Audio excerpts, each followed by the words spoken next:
It's another episode of completely chaotic and calamitous Chateau capers here at Chateau de Pican. This week I take on the tiles in the old laundry room, Jane masterminds a furniture removal mission, and we all get swept up in a week of friends, animals and another explosion.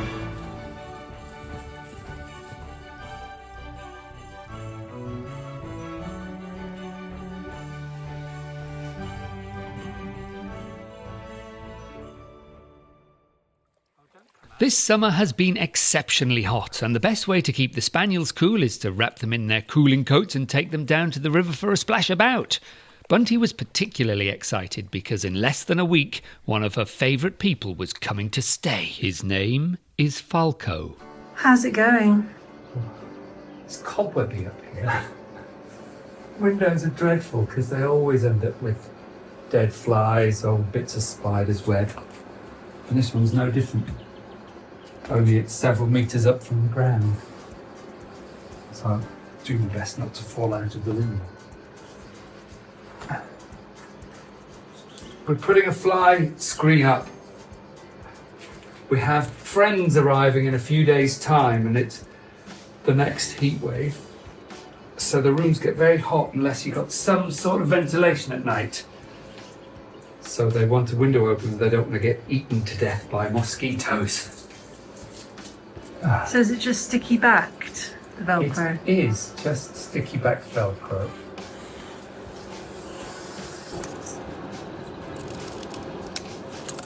So this window is definitely not original because it is double glazed. So it was probably made about 30 years ago.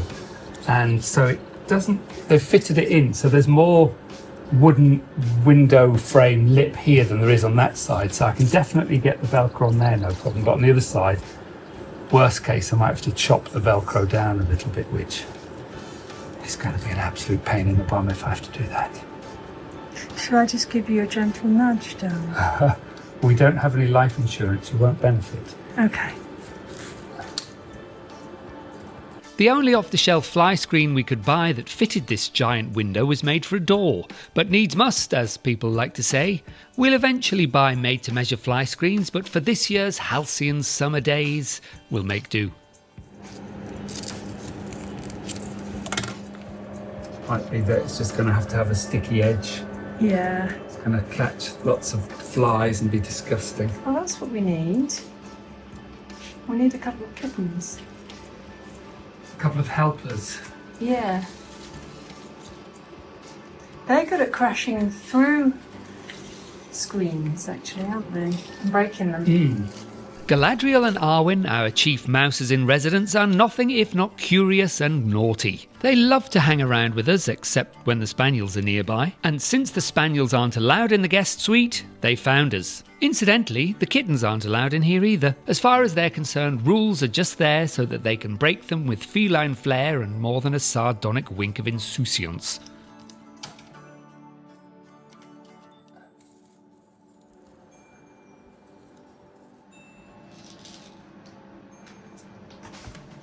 Okay, we'll get this stuck on, then we'll get it put up. Oh, hang on. This has got no sticky on it. Uh-oh. What do the instructions say? So the two rolls of Velcro that we got with this were both meant to be sticky backed, but they weren't. One of them was, which I used around the window frame, and the other one just wasn't. So at great expense, we've had to go and buy another roll. We had to buy it online, which means that this fly screen has cost almost half again what it cost us in the first place. But I didn't want to take it back because there was just no point. I'd have had to cut a new one down to size. So I've got the stuff now. It's been pre-chewed by Tiger Lily because I stupidly left it on the table. But hopefully it'll still be enough sticky to work.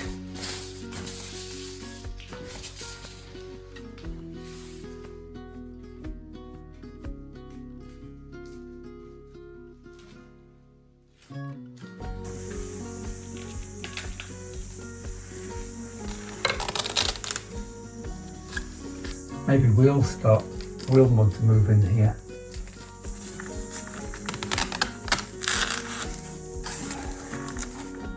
And that was the screen fitted. It is functional. It is not the prettiest, but it will suffice for this year.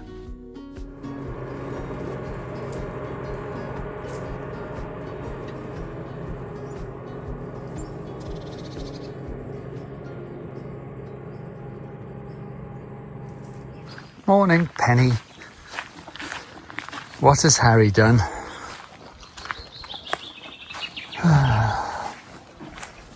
All the rails are getting knocked down because you're bored. Is that right? You're bored?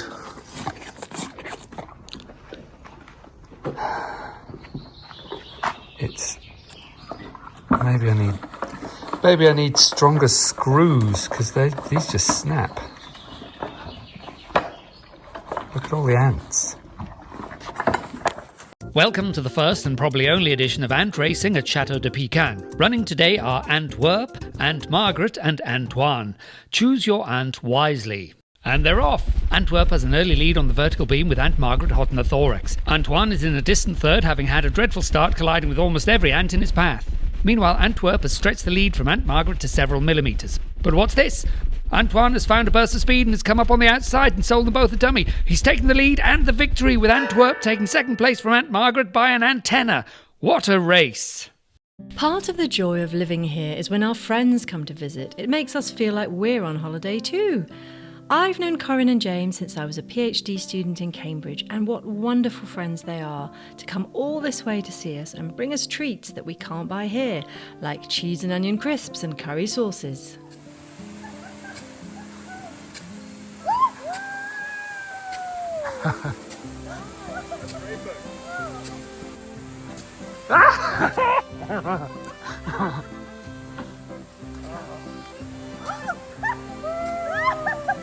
And we love to see handsome Falco. The little girls were initially a bit scared of him, but soon realised how gentle he is and got on with the important work of cooling off and swimming. Bunty adores Falco and often tries to provoke him to boisterous play, but for the moment, peace reigned.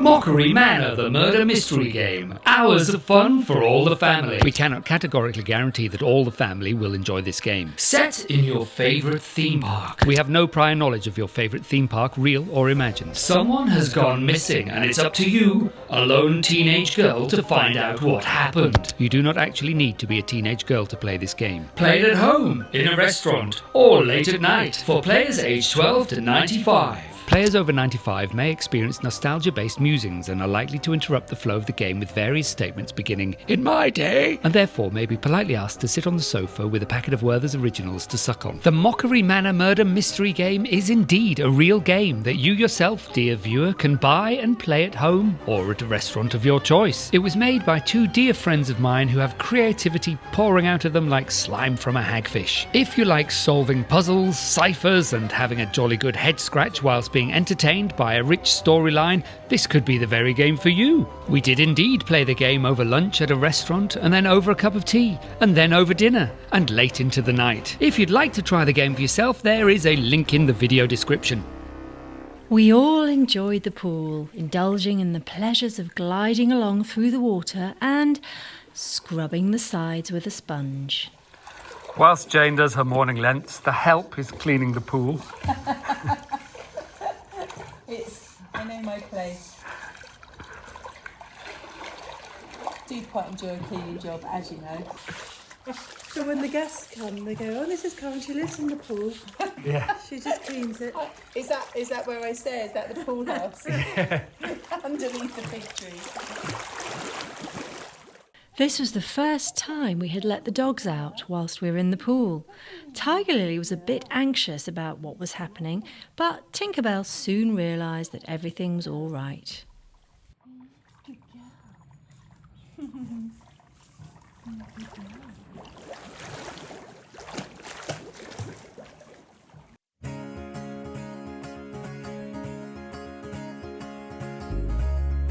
This nefarious nook once held our washing machine and dryer before being turned into a perfectly adequate, but hardly luxurious, temporary shower niche in time for our wedding last year. Since we now had extra pairs of hands, there was no better time to clear everything out so I could get on with my absolutely favourite job, that of removing these, insert the swear word of your choice here, tiles. I'd bought this sideboard online in 2024, but when it arrived, it turned out to be taller than I had expected and out of proportion for this room. Since then, it had been waiting for a permanent place to live. With Rory needing to take up the floor, it was time to make that decision. Nowhere else in the chateau would work, but it should be the perfect place to hold tablecloths and linen in the orangerie. With the aid of the garden trolley, the boys made short work of transporting it to its new home, where it will make a useful side buffet next to the huge one that has centre stage. Back in the old laundry room, I was wrestling with the pipework to the shower cubicle. It remained to be seen whether we could move the shower in one piece. I had a strong suspicion we couldn't, and as usual, my pessimism was spot on. The entire enclosure is glass and metal, but fortunately these cubicles are designed to be put together without the need of silicone. To dismantle them, we just needed to remove a few screws and several wing bolts, and each section came apart relatively easily. We're not entirely sure when or if we'll need this cubicle again, so it's going in the barn, or room of requirements, as we're starting to call it. Many hands make light work, and so it was. We were racing ever closer to when I'd have to get on my knees and attack the floor. Since this is real life, however, something always comes along to slow things down. And here it was.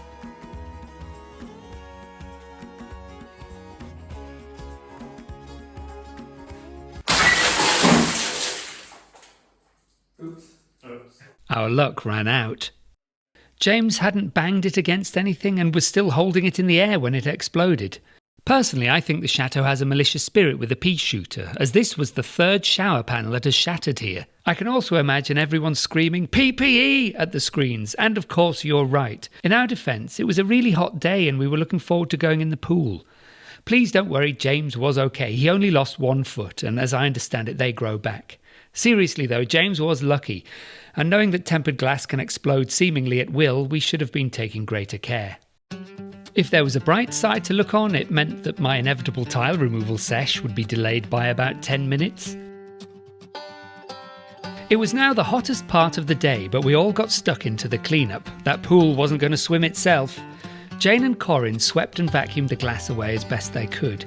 I disconnected the basin and then went on a side quest when I discovered just how easily the white wall tiles came off the wall.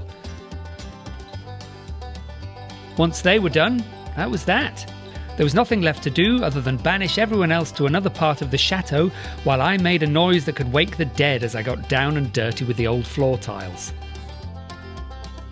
I did at least remember to wear earbuds and personal protection equipment on my face. Incidentally, in case you're interested, I was listening to America One Summer 1927 by Bill Bryson. It's a really enjoyable book telling of a summer packed with larger-than-life events, from Lindbergh's transatlantic flight to Babe Ruth's record season and so much more.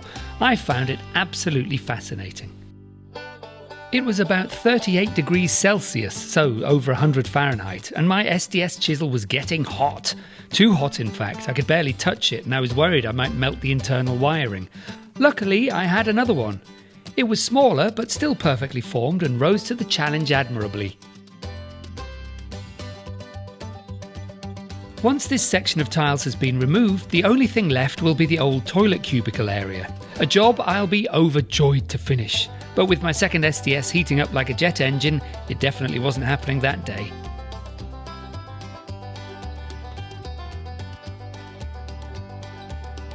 Eventually, even my backup SDS chisel overheated, so it was time to stop. I needed to shower. I was covered in sweat and caked in dust and grit. My skin felt like sandpaper and I couldn't run my fingers through my hair.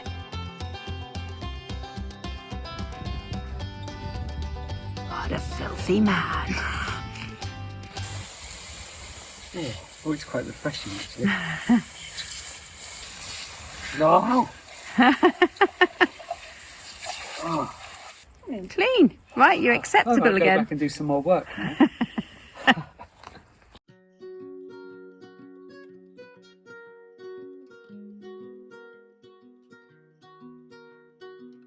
We had found a metal contraption in one of the chateau cupboards, and Rory had worked out that it was designed for juice production by steaming fruit. We didn't know which fruit would work best, but as we had a bumper crop of Mirabelle plums that were very ripe, we decided to give it a go. Nice. Hundreds of cherries. Cherries Plums. for me. Plums. So Corin and Rory picked enough fruit to half fill the top vat. Those bad boys. Your dog's having an absolute field day. She's loving it. Auntie, you're going to be enormous. She's going to be kept regular. They basically carried on until they were bored, which took less than 10 minutes. Then they put water in the bottom layer and turned up the heat.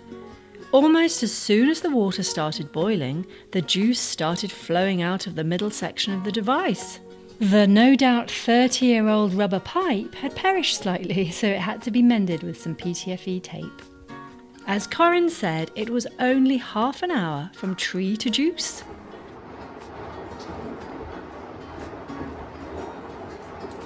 Very plummy. The question is, what to do with it now?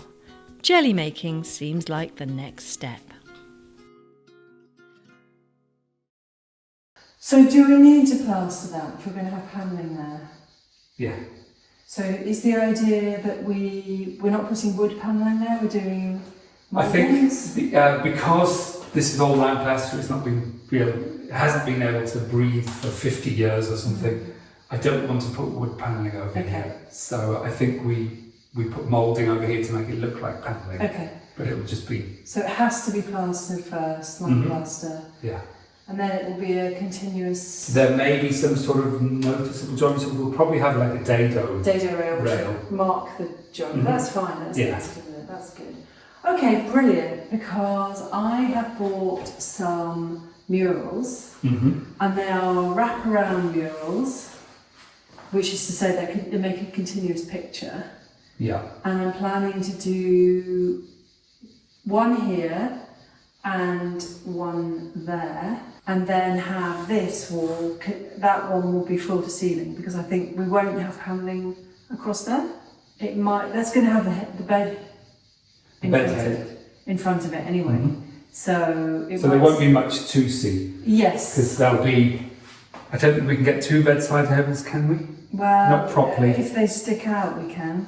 But yeah, it's going to basically cover all of that, so we may or may not do paneling there. But it depends, therefore, how much of the image we show and whether we want it to look like it's at the same level. Because basically, the mural is a tropical landscape. And my main motivation for it was the fact that we've got 1900 style tiles.